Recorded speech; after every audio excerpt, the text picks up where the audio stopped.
Yeah, get like the big ones. Yeah, like the big bucket. The Yeah, it's like family size. Family size. No, I'm not. I'm not sharing. What do you mean? What do I mean? No, like I'm not. They're my. I'm the family. I'm the fan. They're my fries. Yeah, I don't care that it's. Okay, hold on. I got it. Let me call you back.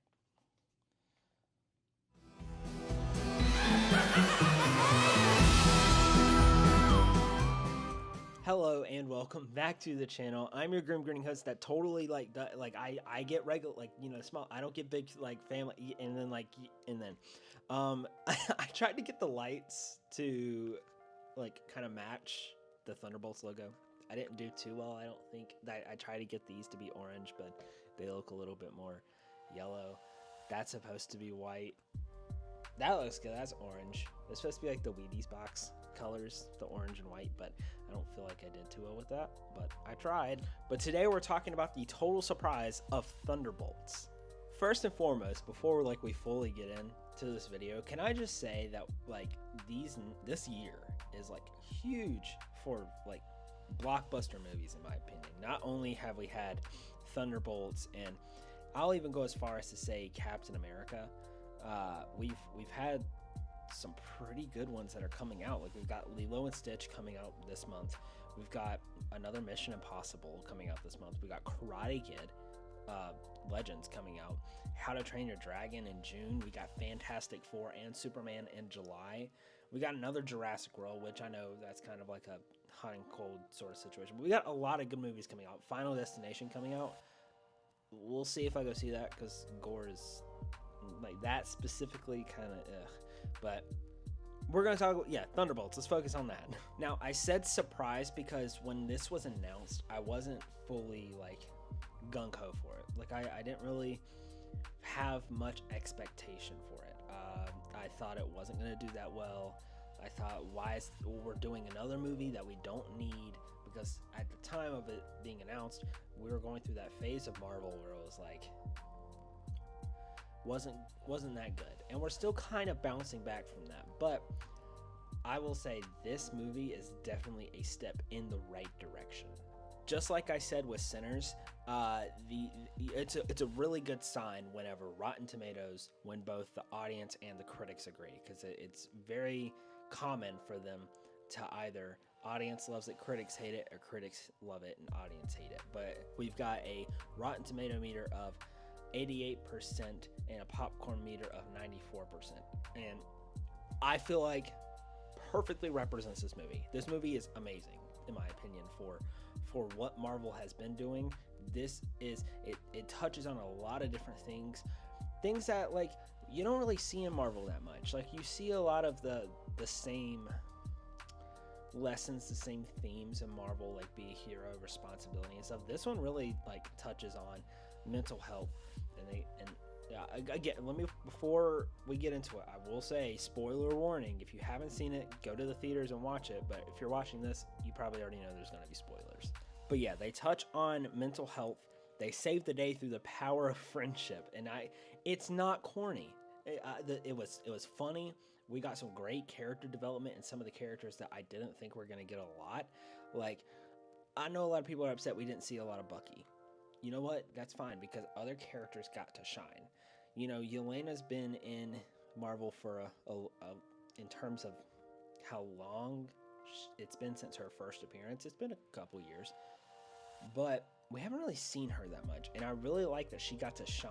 She was pretty much the star of this movie. But not only did we get to see her kind of stand out in this movie, we really got some good character development from John Walker, somebody that we last saw in Falcon and Winter Soldier, who was kind of displayed as a villain. Now I feel like I could make a whole video on my thoughts on his character and the way it went down, because my feelings about him are like a roller coaster. It might take a minute for you to fully understand his character, his motives, and why he does the way he does, and yeah. But rounding out the Thunderbolts lineup, we have Yelena Belova, we've got Bucky Barnes, we've got Ghost. I forget her name was Ava. I forget what her last name was, but Ghost from Ant-Man and the Wasp. We've got Red Guardian, John Walker, and Sentry made an appearance. Lewis Pullman, or Bob. We got to see him as Sentry, which he was pretty dope. I really liked his character. And then we also had Taskmaster. Now let me just go ahead and Taskmaster real quick. Everyone called it. Before the movie even came out, they said Taskmaster is not surviving this movie, and I knew she wasn't. I kind of agreed with everybody, and I was like, yeah, but I thought she would last a little bit longer than 5 minutes. I mean, come on. They had the thing where they were all fighting, and then Ghost just comes out and just pops her in the head. That was insane, and it didn't shock me that she died. It just shocked me how fast and like unceremoniously it happened. So, I mean, it was funny. I mean, it sounds weird saying a character dying is funny, but the moment was kind of like, oh, okay, we're doing this. This movie has gone through some changes in production, changes in the story. So while we got, Taskmaster dying within like the first 10 minutes, it feels like, that wasn't always the case. There actually was an original concept for Taskmaster's character where she would have memory loss, and throughout the movie she would continually try to kill John Walker, which for people who are watching who don't care about spoilers and are just watching this because they want to know kind of what the movie is and they haven't seen it yet, I'm gonna mess up her name, I know. In the movie, Valentina Allegra de Fontaine, she's in charge of each individual like Thunderbolt because they're not all working together. She basically says, hey, go assassinate this person, and they do, but they don't realize that they're all targeting each other. They don't realize that they're all working for her, targeting each other. She's trying to take care of some loose ends, and Taskmaster comes out and is like, oh, I'm not here for you, Elena. It's like, just go watch the movie. You'll understand. But what I'm trying to get at is Taskmaster is, her task is to kill John Walker. And because she struggles with memory loss throughout the movie, she was supposed to just kind of forget that they're working together. And she just randomly started trying to kill John Walker. And I think that's kind of funny. Although I'm not upset that we got the version that we did. As funny as that sounds, I was never really there for Taskmaster in the Marvel universe. I'm hoping we can get an actual comic accurate. And I hate being the guy that says comic accurate, but I just feel like Taskmaster is such a cool character, especially with the way he can, replicate the way people move.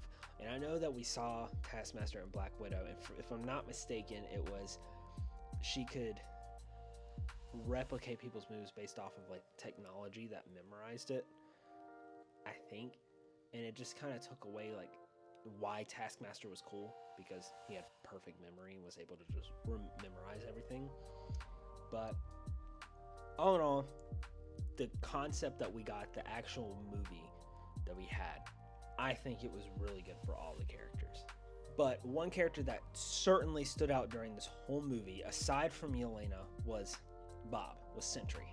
And his journey throughout this movie, while it was told in the perspective of Yelena pretty much, this was his movie. And I really like the story. I really like the message. He's a very powerful character. You guys, if you watched it, know the scene, but he wasn't even trying to fight, and he was just that guy. And I don't even know how to describe it. I'm really glad that we got Lewis Pullman, and it's because as much as I love Steven Yeun, Glenn was my favorite character in The Walking Dead. You guys have seen, I've got literally a painting of Glenn over on this corner, but I just don't feel like Steven could have pulled off the way this character was as well as Lewis Pullman. He was so complex with the way that he played it.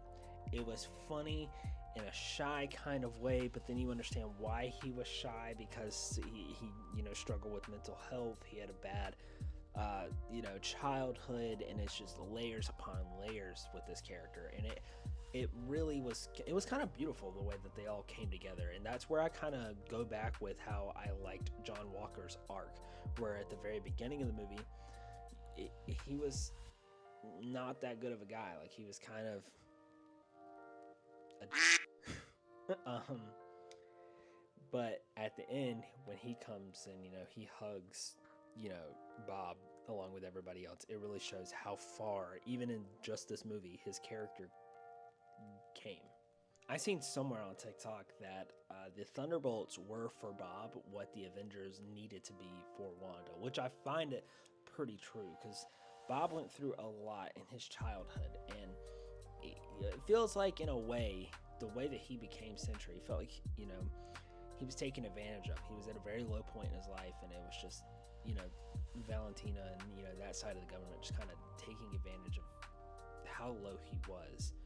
And Wanda, on the other hand, she went through very tragic loss in a very tragic way, and I feel like nobody was really there for her, and the only one that would have been there for her died, unfortunately, and that led to the whole Westview situation.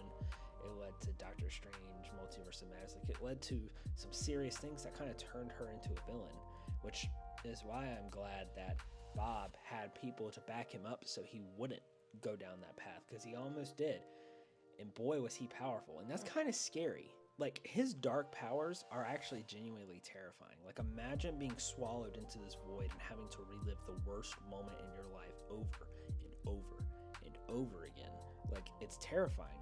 And one gripe that I'll have with this movie, which I know you can't like always do stuff like this, because it's not feasible. But we know Peter Parker is in New York. We know Daredevil is in New York. Like, we know there's a lot of people in New York at the time of this happening. So would it have been cool to see, like, their reactions, not even just have them as a character, just like maybe like a little 5-second clip of Peter Parker seeing the void coming towards him or something like that? Yes. Am I hoping that maybe we can get some sort of mention as to, like, we got, the blip this, the blip that after, Infinity War and Endgame? Yeah, I would like to see that for this movie, but I'm not expecting it. It does beg the question, though. It makes me think, what these characters that were in New York at the time, it makes me think, what were they seeing? Was Daredevil hearing Foggy's last heartbeat over and over again? Was Peter Parker holding Aunt May in his arms as she died over and over again?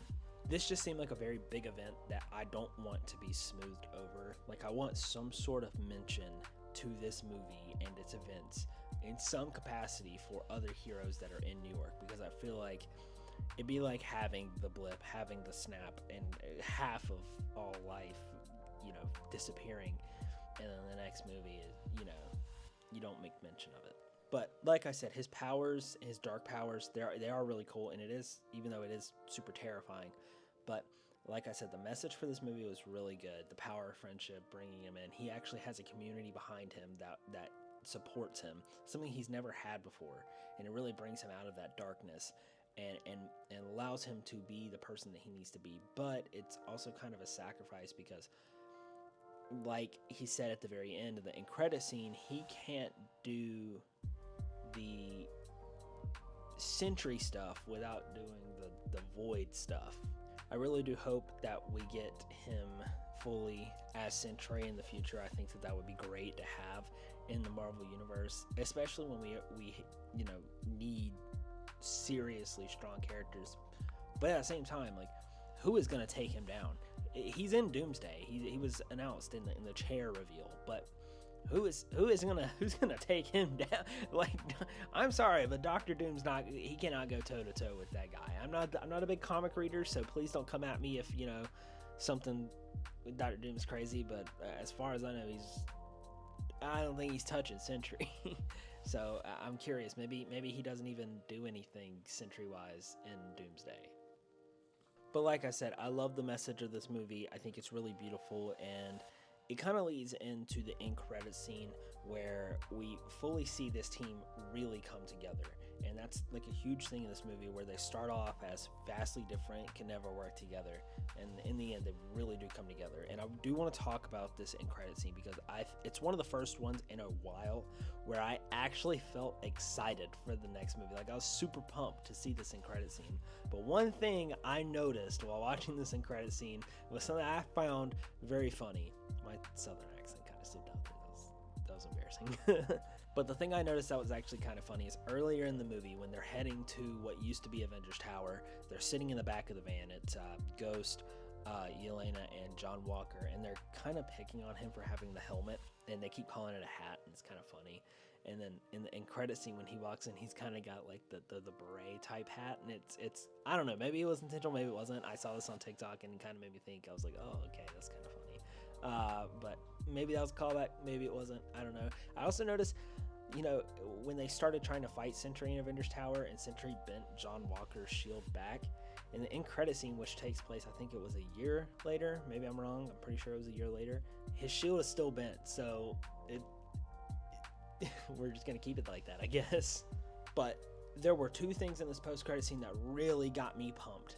The first thing is, we got the ship from Fantastic Four.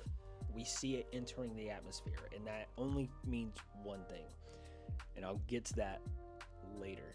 But the other thing that really got me pumped was when we see the title card that says Thunderbolts with the asterisk, and then it rips, and we see that the actual title is The New Avengers. And I'm so excited, because this could mean a lot of things. They talk about how Sam Wilson's also building his own Avengers, and I've seen things that people think that after Doomsday, after Secret Wars, after everything is said and done, maybe this new Avengers and Sam Wilson's Avengers do things in Doomsday and Secret Wars that are slightly different, that maybe they have different morals, different ways of doing things. And while they're both good, one side doesn't agree with the other, maybe they both don't agree or something, and it could lead to a civil war too, which happened in the comics. We did have multiple civil wars, so it's not beyond realm of belief that this could happen. And I think it would be very interesting, because we're actually having two designated teams rather than two people who are fighting gather allies. But as of right now, everybody is happy, everybody is good, everybody is working toward the same goal of being the next team to take care of New York, to take care of Earth in general. And another thing that I saw just scrolling around on the internet doing research on this movie and what people thought was that the way the Thunderbolts theme aligns with the Avengers theme, like if you put them close together side by side, it's not exact, but you know, same BPM, kind of same rhythm too. But it looks like this new Avengers team is led by Yelena, or maybe led by Bucky, but it also kind of just looked like they were co-leading it. I don't really see Red Guardian, John Walker, or Ghost being the leaders, but I do think that having Yelena and Bucky together, side by side, working as leaders would do well. But it also could lead for some nice conflict, because you know, you always got to have conflict. It adds layers and complication. You know, it really fleshes out some development in characters. It could lead to some. Maybe they don't lead the same way, but I do think that they would make a good team. But enough teasing you. I'm actually going to talk about the end credit scene for this movie, which is one thing that I am super hyped for. I'm pretty sure I've said it in my last video, but one of my most hyped movies of this year is Fantastic Four. I'm super excited. And in this end credit scene, we see the Fantastic Four thing coming down the ship, and we know that the Fantastic Four are on this ship. Now, what does this mean? It means, if I'm right, it means something huge. I'll just preface this by saying I've been wanting Galactus in the Marvel Universe for so long. I wanted him to be the next big bad before we even knew about Kang coming in. I wanted him to be the next Thanos, and this just shows me that Galactus being in Fantastic Four, the movie, is not the only time we will see him. He's too big of a threat to just have him in one movie and then defeat him. He is just way too big. And what I think is going to happen in Fantastic Four is we're going to see Galactus. He is the devourer of worlds. He is going to try to eat that world. We know Fantastic Four is in its own universe, so when Galactus comes to eat Earth in that world, we can probably assume based off of this post-credit scene that he succeeds, that they don't end up saving Earth in their world. That's sad for multiple reasons. A, it's sad because it means that they failed in saving their world. That's just a sad fact.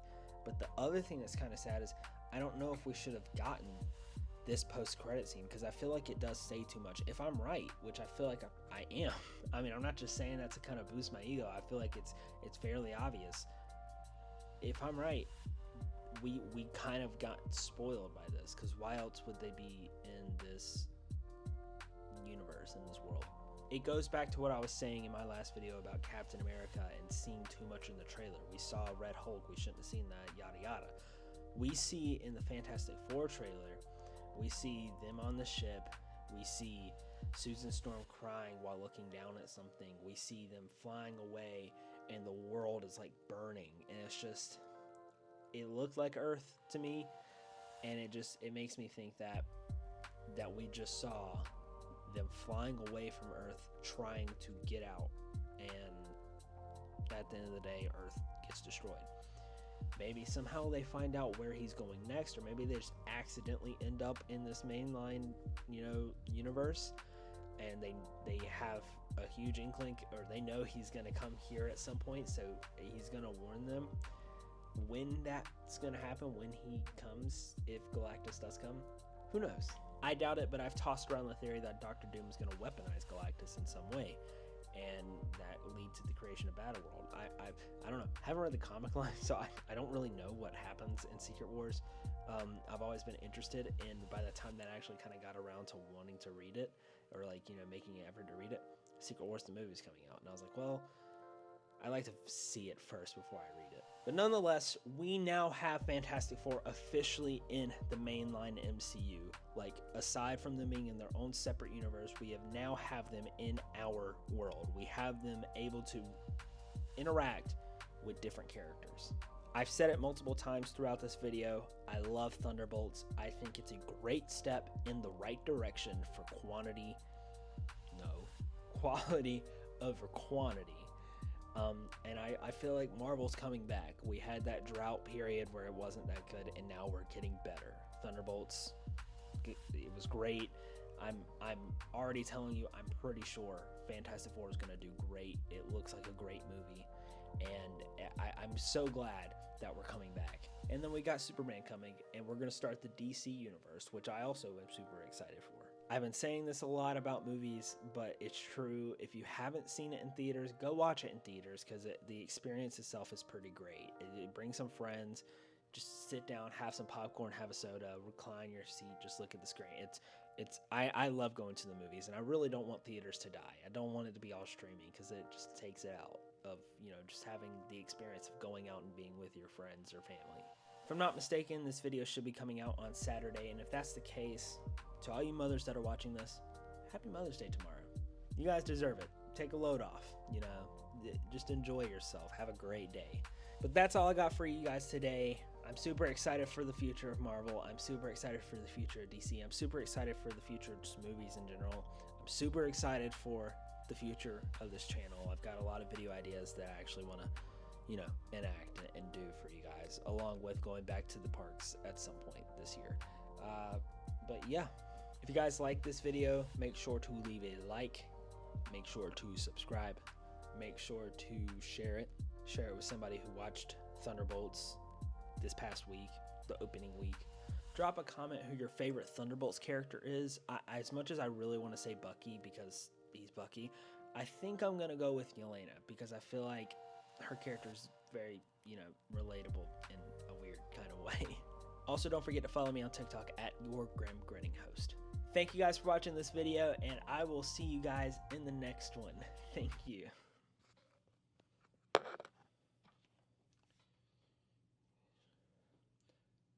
Yeah, no, I said the family size. The family size.